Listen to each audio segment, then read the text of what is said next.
A forest plan I like to think of as being similar to the master plan that you might find for a local community. If your city has a plan that describes what you want the city to look like into the future, it lays out the direction, the long-term goals that we want to see for this forest, not just for now, but for the next generation. So we're on the banks of the Nantahala River in the Nantahala-Pisgah National Forest. It draws over 200,000 paddlers a year. If you were just out here trail riding every day the same trails, it might get boring. But when you're out here working on trails, it gives you another appreciation about what there is to do.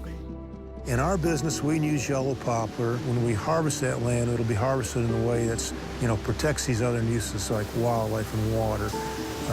And so you don't harvest every acre, you don't harvest every tree on these lands. We have 4,000 miles of trout stream in western North Carolina, and most of them are on Forest Service land. To go out and fish and hunt on these public lands is just an opportunity that people all over the world relish. So the Nantahala and Pisgah are two forests that combined cover 1.1 million acres. We are one of the most visited national forests in the country, and there is a diversity of ecosystems here. We need to hear from the public, and we need to hear from all voices. We've also faced new challenges, increased insects and disease. When we have these changing conditions, both ecologically and then also socially, from increased folks coming to visit our national forests, new recreation trends, greater development in and around the national forest lands, all of those things affect the way we plan to manage for the future. Collaboration is not easy, but the rewards are great for folks to bring their perspective, to stand in someone else's shoes for a moment.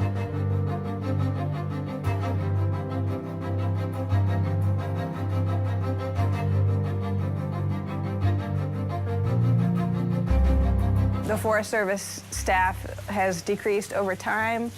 Our budgets are also decreasing, and we depend on working with others to accomplish our core mission. And so that means that we work with volunteers.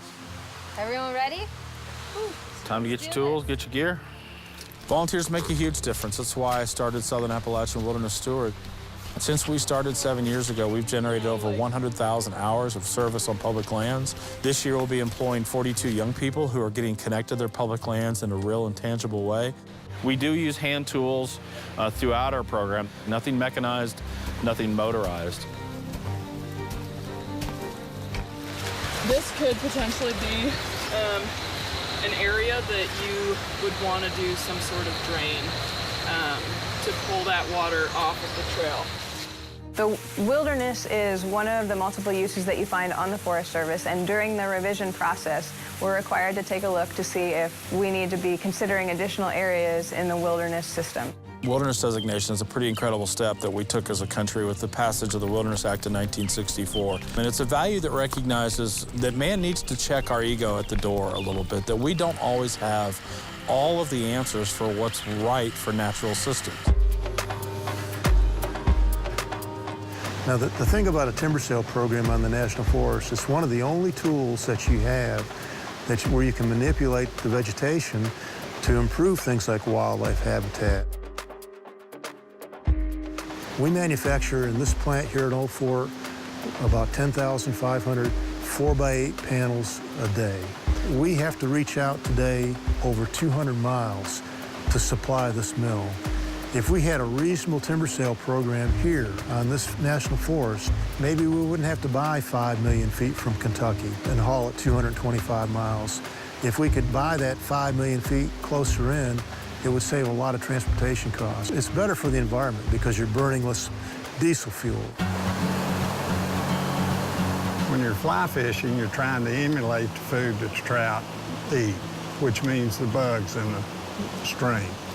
But there's also about 3,000 flies in my vest here, so hopefully I can usually simulate what they're eating. The hunting and angling community has organized very well, and our message is always the same: protect, enhance wildlife habitats, and we'll help. Just the impact of trout fishing economically is over $200 million a year In order to protect wildlife resources, you have to protect the air, you have to protect the water, you have to protect agencies such as EPA that's under extreme duress now. This is Boomer. He's a 12-year-old walking horse. I use these loppers while I'm on horseback to take out smaller limbs, so I don't even have to get off my horse to do it. I belong to a national organization, about 15,000 members, called the Backcountry Horsemen of America. There's about 300 members in North Carolina. We do work days once a month. I know that if a person doesn't understand and appreciate something, they can't love it.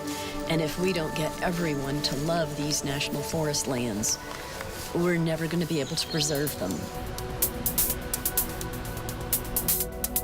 I do river conservation and access work, and I represent whitewater paddlers in all kinds of public processes. Paddling drives passion. People have connections to the outdoors through recreation that are almost as strong as connections they have to family and friends and their pets. I mean, we've helped buy access areas so that rivers become continuous water trails that connect the national forest to the communities.